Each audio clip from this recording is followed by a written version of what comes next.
The podcast is Guide to the Conspiracy, featuring Auckland's Josh Addison and Bucharest's Dr. Matthew R. X. Dentith. Hello and welcome to the podcaster's Guide to the Conspiracy. I'm Josh Addison, and sitting directly next to me, entirely adjacent, close enough. This is not an optical illusion where we've got a CGI screen. See, look, Close enough that I can reach out and touch him without his consent. Is Dr. Matthew Dentith. Hello! Back in New Zealand. I am, and possibly not a vampire. Possibly not a vampire. As far as I know. As far as, your neck, Joshua. yes. It looks, I'm yet to succumb to your vampirism, but I'm sure it's purely a matter of time. I can kind of feel the blood coursing through the jugular vein. Well, that's because I have a pulse, because I'm not a vampire. Not for long. Yet. Not Yes. for long. So anyway, Matthew's back in the country. I am. So we're trying to do this video thing. We are. We're also doing a podcast. I didn't see you set up the camera. Can they see our microphones? They can. Okay, They so can. you The can see microphones we can are be seen. we are recording podcasting sound and podcasting. video. Yep. Okie dokie. And as with our little experiment last week, we're going to try and keep things brief, We I are. suppose. We are. And we're also going to have a grand old time going, do I look at the camera? Do I look at Josh? Do I look at the camera? Do I look at the computer to make sure things are recording? Do I look at my whiskey glass and go, space-side? Or what? Do I look at my tablet to find my notes for what I'm saying? The answer to that is yes. And there is Yes, going I to very be much- some, welcome to the podcast. So be aware there are going to be technical difficulties. We'll manage. It's new, exciting. Have you uncharted been watching territory. Get Crackin'? No. Because, started. Yeah, well, I know, but you can, can you watch it in New Zealand? It's on... You can illegally. Okay. Well, I've not been watching it illegally. I've only tried legal venues which are unavailable to we New Zealand residents. Well, it's good. It's good. I imagine it would be. And will probably resemble the first few episodes of this podcast in its entirety. That's why I bring it up. Yeah, no, I fully endorse this comment. If you haven't seen the Catering show, that's Catering with a K, watch it because it's very funny, and then go and watch Get Crackin', the same series featuring the two comedians responsible.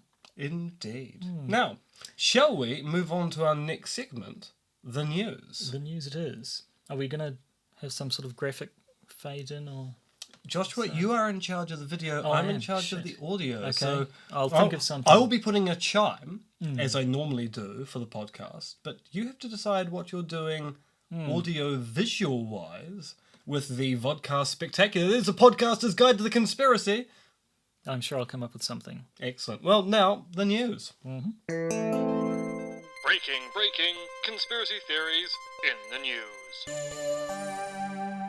So let's just assume something happened there. As with last week, in order to keep things brief and moving along and not getting us bogged down in digressions, we've kind of scripted out the news bizzo, which means we will now spend most of this segment looking away from the camera at our notes. But I'm sure you'll cope with that. We certainly will. Last week saw the 50th anniversary of the classic conspiracy-laden show The Prisoner. Matthew's a big fan of the show, while I don't think I've ever seen a full episode, so I'm not sure why I'm talking about it right now. Matthew? Well, The Prisoner was a late 60s TV series which dealt with the repercussions of a spy resigning and being interrogated, presumably, by the very powers he had just pissed off. The show delighted in being abstract and arch. The lead character is never named, and only referred to by his designation, Number 6, in the village, a cosy seaside town that could be anywhere, and seems to only have retired spies as residents. Every week, Number 6 would try to escape, and his tormentors, characterised by a rotating cast of Number 2s, Number 2. would try to find out why he had resigned. Plots range from the routine... It's vodcast, I can't just edit this bit No, out. we I can't just have to pretend go- you never said it because the video won't match it. So plots range from the I just can't do it. Plots ranged from routine thrillers to dreamscapes. One episode reimagines the entire dilemma as a western. It also features one of the most talked about endings in TV history. All in all, a TV masterpiece well worth your time. And as no one is sure who anyone is ever is, that seems it's made no sense.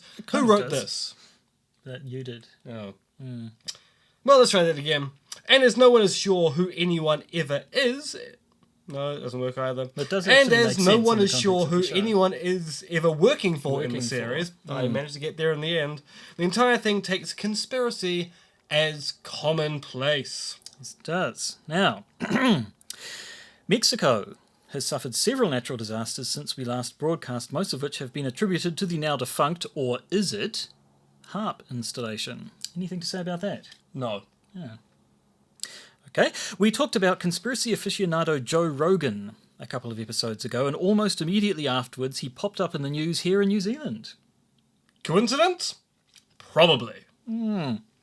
Speaking on a podcast with actor and comedian Hannibal Buress, Mr. Rogan was less than appreciative of the haka of the New Zealand national basketball team, the Tall Blacks, don't ask. He called it stupid. After receiving criticism for his comments, Rogan apologised on social media, saying... Oh, Do you know? sorry. That Yeah, no, was it's a alright. bit for you. Sorry about that. Being American, I'm ignorant as to what the haka means to the culture of the people of New Zealand. That's not even Joe Rogan. not That's even because close. He's a New Yorker. Yeah. And unfortunately, I pissed some people off by joking around, and for that, I sincerely apologize. Hooey, I'm from the South. Yep. No, that was... Don't Terrible? do that again. It was Okay. pretty awful, yeah. So anyway, that's nice. It's nothing to do with conspiracy theories, but nice nonetheless. Nonetheless? What the hell are you? You're infecting me, Matthew. Nonetheless, obviously. Now, back in Obviously. 2016, we reported on how Europhysics News published a piece on 9/11 entitled 15 Years Later, on the Physics of High-Rise Building Collapses. At the time, we speculated about the impact such a paper would have in the 9/11 truth community. Lo and behold, it's taken a year, but local conspiracy rag Uncensored has finally got around to reporting the publication of the Europhysics article, claiming... The fact that this controversial topic was covered by a publication that boasts an editorial committee from reputable colleges and universities around the world, despite the article's disclaimer, can be considered yet another small victory for 9/11 truthers. And... The highly sourced study breaks down the scientific evidence while revealing the discrepancies in NIST's official report, and we suggest our readers, especially the skeptics, read it in its entirety. Now, what the article at Uncensored fails to note is that said editorial team included a note prefacing the article, which basically said, all opinions, those of the authors, and the claim that the article was highly sourced is rather misleading. Said article has 15 references, 5 of which are to the partisan Journal of 9/11 Studies, 4 of which are to NIST reports, and 1 of which is a New York Times article. Hardly a survey of the academic literature. None of which is to say that the article is a whitewash or disinformation from the 9/11 truth community, but it does show that the veneer of academic respectability, which comes from being published in a professional magazine, can make some people think the matter is settled when the article itself makes no such claim. In other news, referring to recent incidents where Trump has apparently sounded disoriented and slurred in his speech, Alex Jones has claimed that the president is being drugged, surreptitiously given regular doses of some sort of sedative, which is building up in his system and making him appear to be mentally ill. Jones claimed that he's risking his own life to bring us this information, saying, The information you're going to get today is super dangerous. In fact, I'm tempted to just let it out now so they don't cut the show off or something before this goes out. I mean, this is the kind of thing that gets you killed! The information has gone out, and Alex Jones has yet to be killed. And that was the news. How do you think that went? Quite horribly. Yes, it really To be honest. was. It's amazing how I could fix that up in the edit, and for the podcast, I possibly could fix it up quite well. easily. Yeah. But as video goes, that was really all over the place. Maybe we... I don't know. I do notice some sort of ones, they do... You do see the odd jump cut and stuff when they've obviously... Josh, or even those a are your little decisions, dissolve, but- your aesthetic decisions. No, I'm all about- It's whether we jump cut or whether you want to go for Authenticity, cinema Matthew. verite. Cinema verite. Yep, that's what I'm all about. That is clearly the laziest You option. and therefore Lars the von one I Trier. would- Lars von Trier, You're- lovely fellow. Are you going to get Hates Bjork everyone. involved? She can just lurk in the background and just poke Just her be head up and Icelandic. go, conspiracy theory. Conspiracy theories or something like that. That was a great Icelandic accent. It was more kind of faux Norwegian. Well, I got to be honest. All Scandinavian, Northern European accents kind of sound the same to me. Well, fair enough. If you want to be racist about it, you be racist about it. I'm so racist, you wouldn't believe. Coming up next, Nazis. Yay! All right. Shall we talk about Nazis then? Yes, so if you were listening last week, we have embarked upon a little sort of, what would we call it, series, Adventure? a little adventure, a little theme. We were going to be talking about false flag conspiracy theories because they're a common topic, and we're going to be talking about real ones, actual ones that really Things happened. that happened in the world, Yes. where one power attributed it to another power and used that as a justification for some action. So last week we talked about the shelling of Manila in the lead up to World War II. And we mentioned at the time that it's possible the Russians who perpetrated the event got the idea from things such as the Gleiwitz Incident, which happened in Germany a little bit sooner than that. And that's the thing we're going to talk about today. We are. We're going to talk about the incident whose name I cannot pronounce without causing conniptions. Gleiwitz? Gleiwitz. Gleiwitz. It's probably you the can. only time I'll say that properly this entire episode. Piece of cake. Gleiwitz. So, what do you want to do? Should we just do an overview of what actually happened? Yes, And then Josh, get into the take us nitty-gritty? back into history and Okay. tell us about what happened with the Gleiwitz incident. Right, so the year was 1939. Good August. year for cabaret. Bad year for the beginning of world wars, though. Yeah, not a good year. So at any rate, on the 31st of August, the German radio station Sender Gleiwitz, which was in Gleiwitz in Upper Silesia in Germany, is that near Poland? My German geography. Bavaria's down south, isn't it? This is the point in time. That's about all If we I've had got. a We green can pop up a screen, map you and could- actually you could show where it is. put up a At map. any rate, so this a radio station in Gleiwitz was attacked. It was taken over, and they broadcast some sort of anti-German, or was it anti-German pro-Polish rhetoric briefly from this station.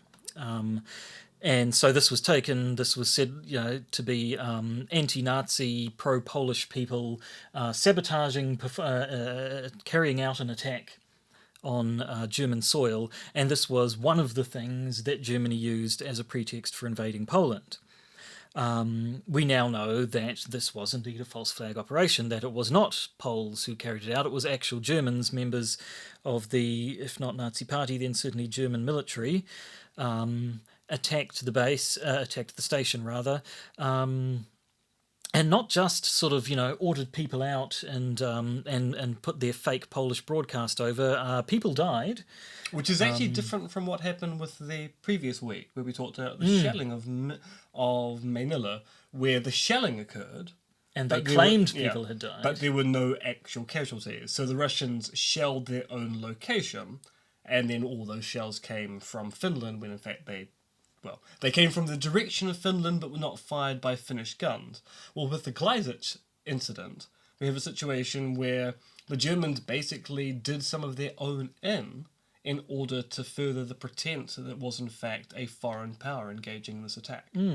So, the details of which are the Germans. They murdered a man named Franciszek Honiok, who was a German Silesian Catholic farmer who was known to be sympathetic to the Poles. He had apparently been arrested the previous day by the Gestapo. He was dressed to look like a saboteur, killed by lethal injection, given gunshot wounds, and left dead at the scene. Furthermore, several prisoners from the Dachau concentration camp were also drugged and then shot, and apparently had their faces disfigured so they couldn't be identified, and were also left at the scene. So they took pains to set up the idea that this radio station had been attacked by either Poles or Polish sympathetic Germans who'd carried out this act of sabotage. But Sorry, it was I'm a only false thinking of the Beastie Boys now.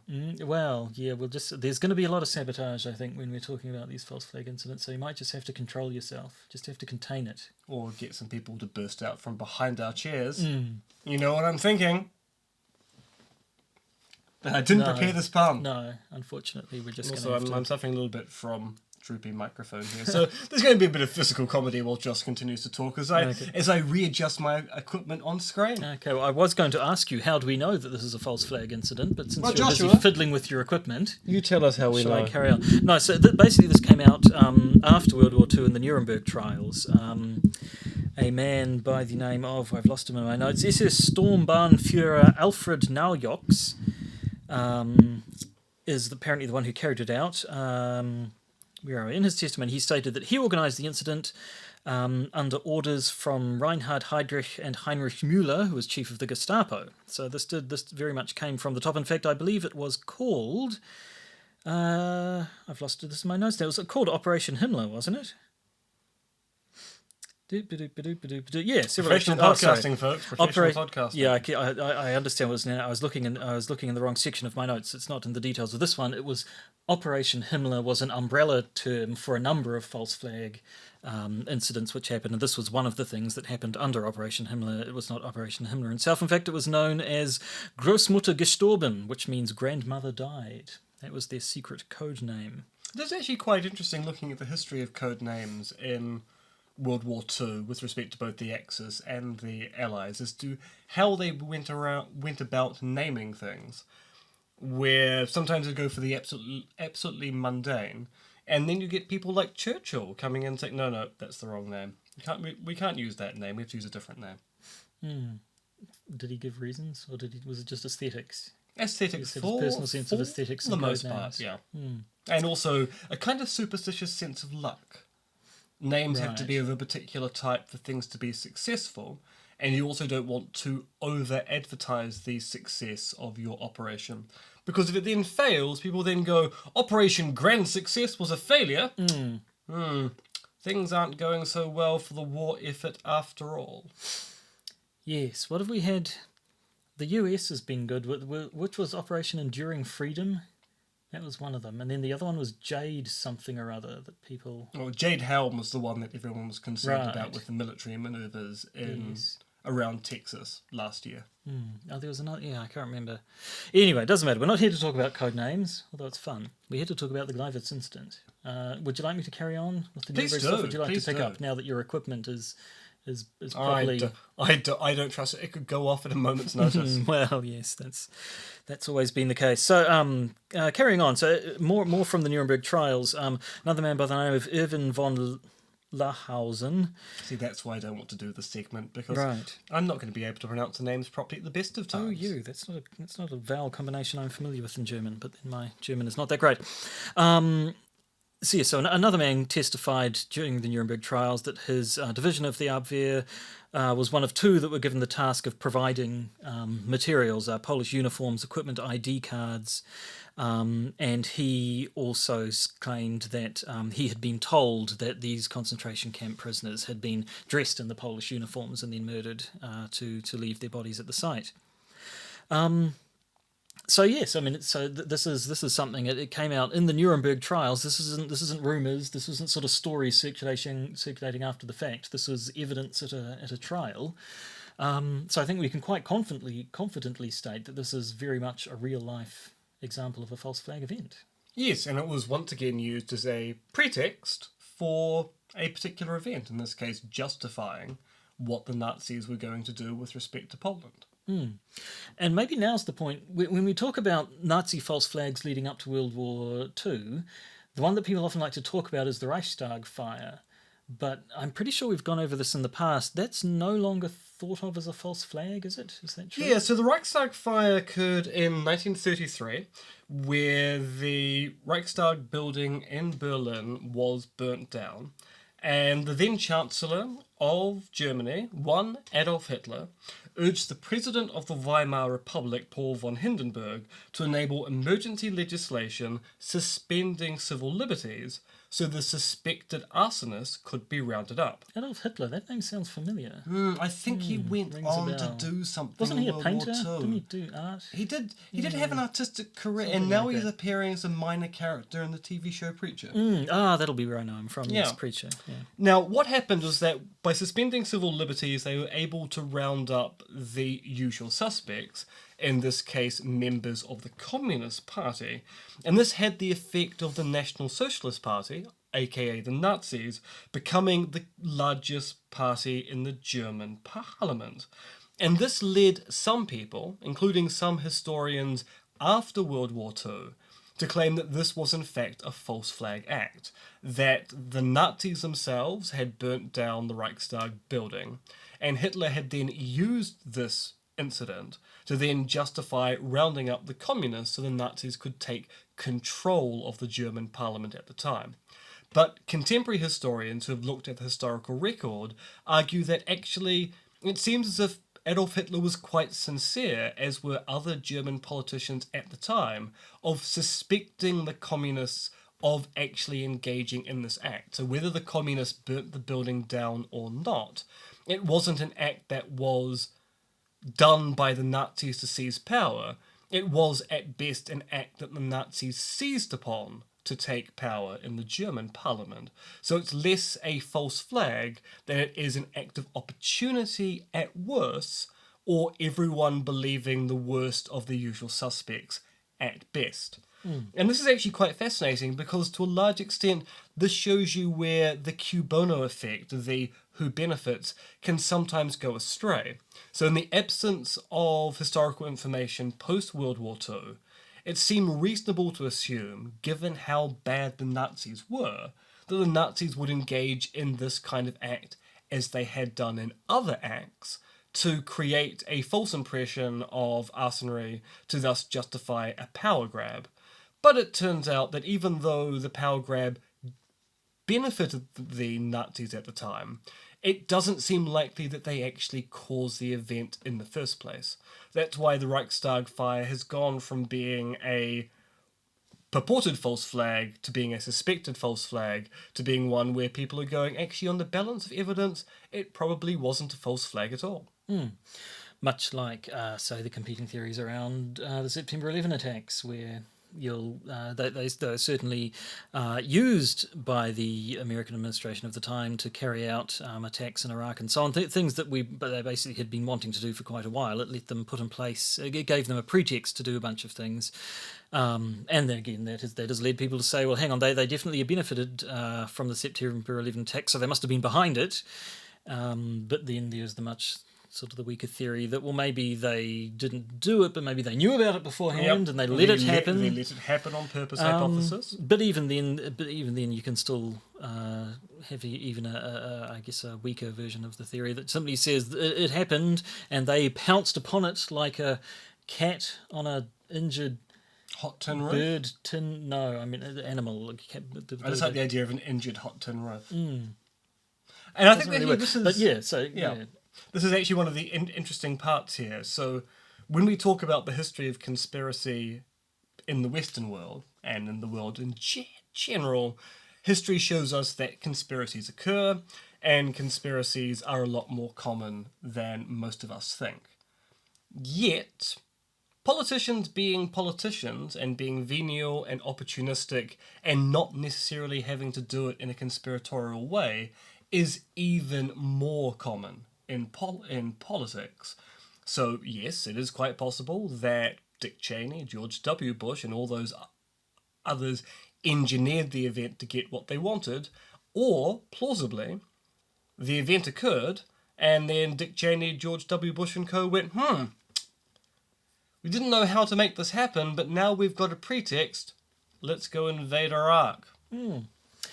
So I guess the moral is, and it's probably going to be the moral for this and the next few episodes as we carry on in the series, that basically false flag events really do happen. We have incidences such as this one where we have proof positive that a false flag attack occurred.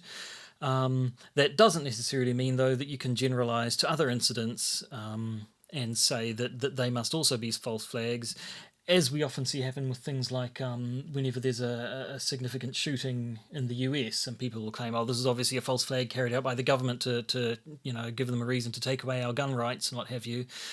And yet it seems that most often the evidence for any particular incident being a false flag is simply that the previous ones were false flags, which they claimed were false flags because the one before them were false flags, and it's false flags all the way down. Just like turtles.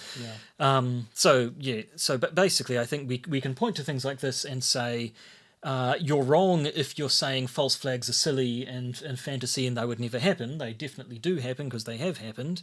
But it's not valid to say this is a false flag, therefore anything else that looks like one must be one. I think is what I'm saying. Is that what I'm saying? Is that correct? Yes, I think that's largely along the same lines. Past incidents is a good guide for making an estimation of current incidents, but you can't use it as a definitive, it must be the case. Apart from when it comes to politicians, where you can probably always guarantee that they're lying. Well, yes. And we're up to something. It's election week in Aotearoa, It is. New Zealand, so with that being said, do remember to go out and vote. Yes, vote. Just do it. Because even if you don't like the major political parties, there's always the option that one of them is going to be better than the other. And one of them is. I never like you always hear the people who say, I don't know, none of the parties are really sort of exactly what fit my beliefs. And I always just kind of think, why should they? What's so bloody special about you that there should be a party that exactly aligns with your beliefs? If you want that party, There's start TOP, it. Which is the perfect Well, yes, party exactly. if you're If you're Gareth Gareth Morgan Morgan. or Sean Plunkett. Yes, but you've already voted, haven't you? I have indeed. I only returned back to Aotearoa, New Zealand on Saturday, which meant I missed out on the early enrolment period, so I had to go to an enrolment office and enrol late in the day. And fairly simple process, and I thought I might as well vote at the same time, which is also a very simple process. I was there for 5 minutes, had to show no ID whatsoever, and I've cast my vote. Yeah, there's been a lot of early voting this year. Almost apparently. 500,000. Which Which is an it's- eighth of the entire population, and close knows how to a much of- third of the voting population. It's pretty big, yeah. Yeah. Which I gather a lot of it's been the scenario like you, really. It's been people going in to register and thinking, oh, well, while I'm here, might as well. Or I guess people who think they might be busy on Saturday, the official voting day. But Yeah, for example, my mother works on Saturday, so she's going to vote before the day. Yep, I've got nothing better to do, so I'm waiting until Saturday. I'll wander along to the local school. Do a bit of Cast last my minute vote. desperation voting. With my in New Zealand, before the election, if you're on the electoral roll, they'll send you out a little piece of a little sort of letter with a little card you can rip out and take along that has your details on it. The Easy Vote card. The Easy Vote card, which makes things easier, but you don't. Yes, as Matthew says, you don't actually have to show any ID at all to go up and vote. You just have to verbally confirm your name. There's some Your name, your address, and your age, and that basically then allows them to go to the general roll, and then go, Josh Addison. Now, there are 3 Josh Addisons. What's the address? Oh, there's only one Josh Addison at that address. Cross them off, and then basically all those general rolls in each electorate are compared with one another after voting day to make sure that people haven't double-dipped. And basically it ends up being a very, very secure system. We have very, very, very low rates of fraud. I think 1 in a million. Yes, I mean, and people, whenever someone explains the voting procedure and you say you don't actually have to have any ID, you just go up, tell them who you are. If you're actually in that electorate, they look you up in the list, and if you're not, you have to cast a special vote, which is slightly more involved, but not by much. Some pedant will always say, but hang on, that means you could go to lots of booths and cast lots of votes and so on. To which the reply is, well, A, they do check afterwards, Yeah. so you'd probably, and B, why? Like, say you spent all day driving around Auckland voting in as many electorates as you can, that might be, maybe you could cast an extra couple of dozen votes out of several million. Like, it would take a gigantically organised effort to actually make a dent in the voting this way. So, it just doesn't happen. Apparently, I heard the other day that the most common scenario for double votes being cast in New Zealand is when they set up voting booths in retirement homes, so the senior citizens will wander over and vote there, and then on election day the family is over and says, okay, come on, Dad, we're down to the voting booth to vote, and he'll be like, but I voted the other day. Sure you did, Dad. Yes, of Come course you on. did, Dad. Of course you voted. Yes, apparently that's... When you went to Mars. So apparently that is the main reason why double votes get cast in this country. But yes, it's just interesting. The vote is this Saturday the 23rd. After which time, with the number of having so many early votes, is that what normally makes it take longer, or is it lots of special votes? Special Usually votes. make So it take a lot longer to early to votes count get up. counted on the morning of polling day, and they're usually counted by about 7 o'clock, at which point the votes on the day are counted, and then after polling day is closed, then and only then do the special votes get counted. Now, normally that means that we get the results on the day, but because in our current polling, both major Looking pretty parties are close. very, very close, only a percent apart. If it turns out the election hinges on National, say, getting 41 and Labour getting 40, well, the special votes might be sufficient to carry one party ahead or push Labour ahead in that kind of situation. And it can take up to 2 weeks for the special votes to be counted, because in many cases they're coming from overseas. And so we might be stuck with a poll result, if things are too close, where we actually won't know who's going to be the government for 2 weeks. Yes, and I think because of the high number of early votes, some people have thought that suggests there may be a high number of special votes as well. If these were people sort of enrolling and voting at a time that was convenient for them, they might have gone to the polling location that was closest to where they were, which might not necessarily be the electorate that they live in. And if you cast a vote that's outside of your electorate, that's a special vote. So yes, it may be an interesting couple of weeks. Yeah, We'll just maybe have to see. very interesting. And I imagine there'll be some conspiracy theories about it. Well, yes, already exactly. we have, as I like to call him, Vladimir Housen, Matthew Housen, who is aghast at the idea that because of the advance voting that's going on, there are votes locked up in houses or cars all around the country. Almost as if he's getting ready to spin a conspiracy theory about a stolen election should his favoured party not win. Almost. I've been a little surprised that there haven't been any conspiracy theories about the which you may have heard on the news, no matter where you are, the fuel crisis at Auckland Airport after the main fuel line that supplies aviation fuel or jet fuel, whatever the hell it's called, Jet fuel, which jet can't fuel, melt which steel doesn't have beams. gas. Yep. To Auckland Airport broke, actually physically ruptured, which meant a whole lot of flights have been cancelled and so on and so forth, which has sort of been a big sort of infrastructure fail that happened under the national government's watch and happened a week out from the election. I'm surprised there hasn't been some sort of November surprise sort of thing. Isn't that convenient that it happened? But I haven't actually heard such things. Maybe we have better things to do with our time here in New Zealand. See, the true story, Josh, is I arrived back in the country and thought, that's it. No one needs to leave ever again. So I got that digger and I dug up that curry to get at that fuel pipe. It's all me, baby. It's all me. I believe the early reports suggesting that it was someone digging in that area who ruptured the pipe on the spot are not true now. No, now it looks as if it's actually Something that happened a long time ago, and then over time the damage that was done has finally worn through. But yes. Anyway, none of this is relevant to false flag incidents or indeed the Gleiwitz incident, but it is relevant to stuff that is happening. Might be. Who Well. knows what happens next week? Yes, watch the space. It's an election, and where there are elections, there generally are conspiracies. So Yeah. what do you want from us? It's happening. It's real. It affects our actual lives. It's a general election. It is. It's affecting us right now. Shall we find a way of ending this vodcast/podcast? Yes. Now we decided going out on a song probably doesn't work on video because that would just sort of mean either 5 minutes of us just kind of sitting here checking our emails and twiddling our thumbs while the music plays, or fade to black or and then something. very slow credits starring, edited by. Yeah, it would be Yes. glacials. Things go up the screen. So I don't know, Matthew, Slowly.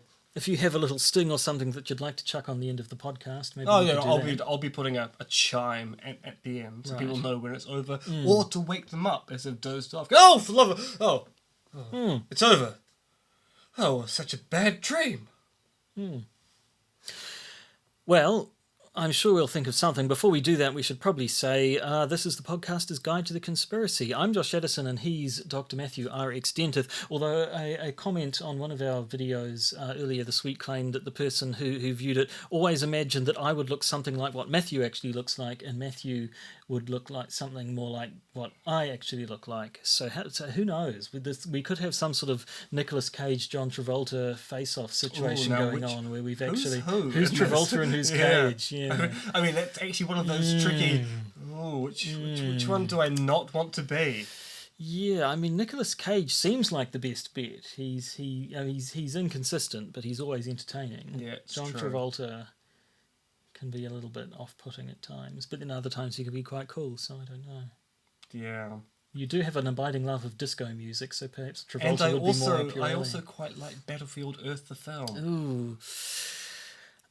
It's so schlocky. It does its thing. I can like you watch it and it's like I can see what they were doing there. Like this was all done on purpose, but I don't know if that's a good thing or not.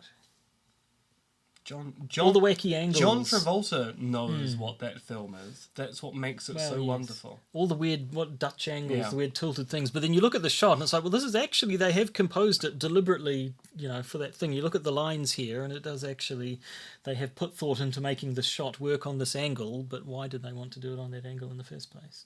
Anyway. Now, of course, one thing we should point out is you can fund the Podcaster's Guide to the Conspiracy through Patreon or through the Podbean Patron system. Now, one reason why you might want to fund the Podcaster's Guide to the Conspiracy is to get us a teleprompter, so we won't be doing this all the time and talking to our screens like millennials. Not that we have anything against millennials. In fact, some people would say we act too much like millennials for people of our advanced age. But a teleprompter or something similar would be quite useful going forward for this vodcast extravaganza. I feel there must be some sort of an app you could get on your tablet. Oh, so there you could is. sort So of prop it up in we front need some and kind make of it... we need some kind of stand. If we were clever and prepared, we should probably have this already. We don't need a teleprompter. We need iPad stands. Yeah, iPad stands would be great. And maybe a kind of green screen thing. That would be wonderful as well. Everyone needs a green screen. Imagine the exotic locales we could have in the background. We could be podcasting from the moon or underground or in a battery chicken farm. Or I don't know why that was the... I could take a photo of these curtains and we could green screen the curtains onto the background. Oh, the possibilities are quite literally 4. That's it. Yeah, the possibilities. there are no more. There's actually no number higher than 4. You should be aware of that. Yes. That's why this is the 4th episode of the Podcaster's Guide to the Conspiracy, and has been for quite some time. Yes. Well, we're just rambling now, so we should probably... Yes, I don't think we haven't done the contact details, though, which we should probably get out of the way. Podcastconspiracy@gmail.com. Monkey Fluids on Twitter, Conspiracism on Twitter. I have a podcast. You're listening to it right now. Or watching it now. And also a website, episto.org, where you can find copies of the podcast you're listening to right now. iTunes, Stitcher, Podbean.com, a few other places. Leave us reviews and ratings, 5 preferably stars. of numerous stars, and all of that jazz. Speaking of jazz, let's go out on no music. Okay. Yeah, this farce has gone on long enough. Time to call it to an end. Yes. Goodbye. La rivedere. Probably be better next time, but I make no promises. Could be worse. Could be a lot worse. You've been listening to the Podcaster's Guide to the Conspiracy, starring Josh Addison and Matthew R. Extenteth, and produced by Matthew R. Extenteth. If you've enjoyed the Podcaster's Guide to the Conspiracy, why not contribute to our Patreon or Podbean patron page? And you can contact us on podcastconspiracy@gmail.com. That's podcastconspiracy@gmail.com.